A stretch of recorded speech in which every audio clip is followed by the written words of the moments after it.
नमस्ते दोस्तों, मैं हूं Anuranjan, CA by profession. Welcome to my channel fun आर्केट। आज एक फाइनेंस की ऐसी स्टोरी सुनते हैं जो आपके सोचने का तरीका बदल देगी।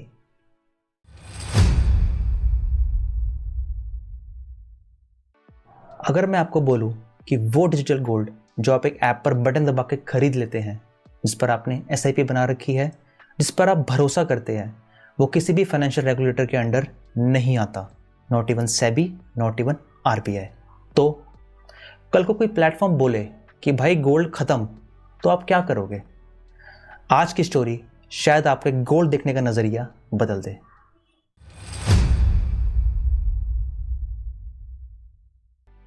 सेबी ने एक अलार्म बजाया है कि डिजिटल गोल्ड अनरेगुलेटेड है। क्यों? क्योंकि डिजिटल गोल्ड ना ही सिक्योरिटी की डेफिनेशन के अंडर आता है और ना ही कमोडिटी डेरिवेटिव। तो जब डिजिटल गोल्ड किसी भी कैटेगरी में फिट ही नहीं है, तो कोई भी रेगुलेटर उस पर हाथ कैसे डाले? ना सेबी, ना आरबीआई। मतलब ये एक ऐसा फाइनेंशियल प्रोडक्ट है जो किसी भी फाइनेंशियल रेगुलेटर की किताब में लिखा ही नहीं है।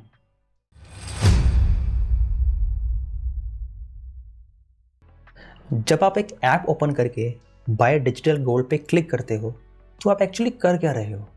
आप उस प्लेटफॉर्म को कुछ पैसे दे रहे हो और ये मान रहे हो कि वो प्लेटफॉर्म आपके लिए एक फिजिकल गोल्ड स्टोर कर रहा होगा।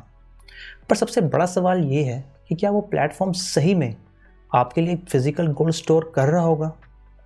देखो, कोई लॉ नहीं है इसके ऊपर जो इसको रेगुलेट करे। हाँ, कुछ कंपनीज कहती है कि हम ऑडिट करवाते हैं, पर जब कोई लॉ ही नहीं है तो आप सब जानते हैं कि वो ऑडिट किस लेवल पर और किस क्वालिटी का हो रहा होगा। और अगर कोई बड़ा platform actual gold stock maintain ना कर पाया और कर को सारे लोग आके बोल पड़े कि भाई हमारा गोल्ड वापस दो, तो सिस्टम हिल सकता है।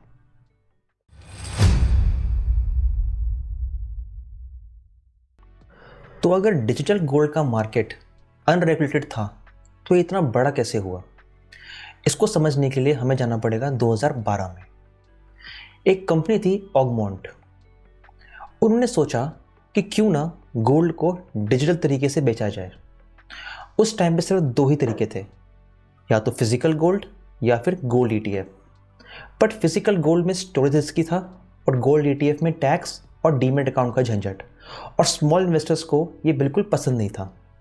तो ऑगमेंट ने बोला कि आप लोग हमें पैसे दो, हम आपके बिहाफ में गोल्ड स्टोर करेंगे। और गोल्ड प्रेमी लोगों को ये आइडिया बहुत पसंद आया और बस वहीं से ग्रोथ स्टार्ट।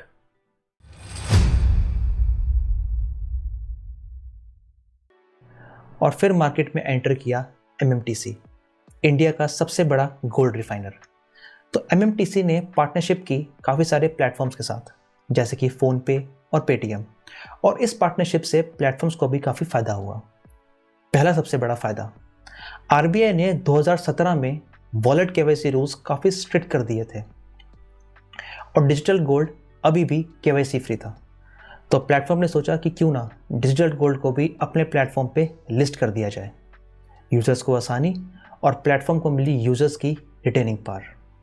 सेकंड सबसे बड़ा फ़ायदा, लोग जब डिजिटल गोल्ड खरीदने आते थे तो प्लेटफॉर्म पे बाकी फाइनेंशियल प्रोडक्ट्स भी जो लिस्ट हो रखे हैं उनको ट्राई कर लेते थे। So it's a win win situation for both users and platform. और धीरे धीरे डिजिटल गोल्ड का मार्केट बूम होने लगा।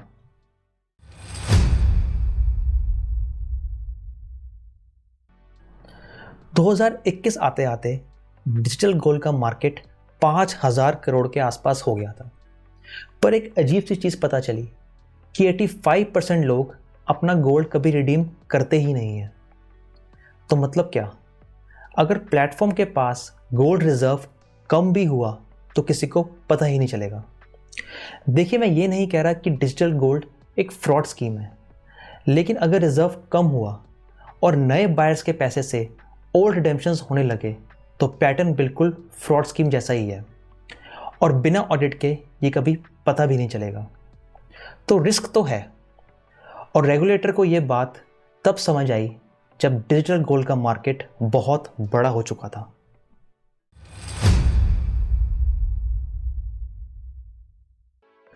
पर प्रॉब्लम ये थी कि कोई भी रेगुलेटर डिजिटल गोल्ड को रेगुलेट कर ही नहीं सकता था। तो सेबी ने एक काम किया।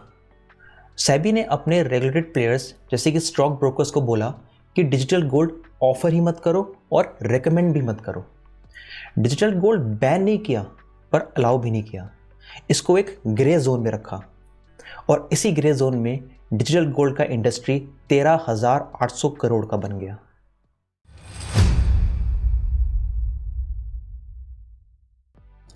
तो अब क्या करें? अगर आपके पास डिजिटल गोल्ड है तो एक्सपर्ट्स 3 ऑप्शन सजेस्ट करते हैं। सबसे पहला ऑप्शन कि आप गोल्ड की डिलीवरी ले लो। सेकंड ऑप्शन, आप डिजिटल गोल्ड बेचकर अपनी फ्रेश इन्वेस्टमेंट्स रेगुलेटेड प्रोडक्ट्स में करो जैसे कि गोल्ड ETF। थर्ड ऑप्शन, अगर आपको प्लेटफॉर्म पर भरोसा है तो अपनी डिजिटल गोल्ड की इन्वेस्टमेंट्स एज इट इज़ रहने दो और अपनी फ्यूचर इन्वेस्टमेंट्स रेगुलेटेड प्रोडक्ट्स में करो। लेकिन एक चीज़ ध्यान रखना कि डिजिटल गोल्ड में कुछ एक्स्ट्रा कॉस्ट भी होती है जैसे कि स्टोरेज, इंश्योरेंस, मार्जिन्स और GST। इसका मतलब कि अगर गोल्ड का प्राइस 2% इंक्रीज भी हुआ तो भी आपको लॉस हो सकता है गोल्ड सेलिंग पर। और एक बहुत ही फेमस सेइंग है कि mass exit is the fastest way to actually create a crisis. तो आप जो भी स्टेप्स ले हमेशा सोच समझ के ले। तो दोस्तों, डिजिटल गोल्ड की स्टोरी यहीं तक थी, दिखने में चमकदार पर पीछे से एक पूरा ग्रे जोन। इन्वेस्टमेंट की दुनिया में एक रूल फॉरएवर सही है कि शाइन पर नहीं, स्ट्रक्चर पर ट्रस्ट करो। अगर आपको वीडियो ये पसंद आई तो please like, comment and subscribe और शेयर करना मत भूलना। And please hit the bell icon to get notification of more such videos. तब तक के लिए स्मार्ट रहो, इन्फॉर्म्ड रहो और हाँ, गोल्ड से पहले लॉजिक खरीदो।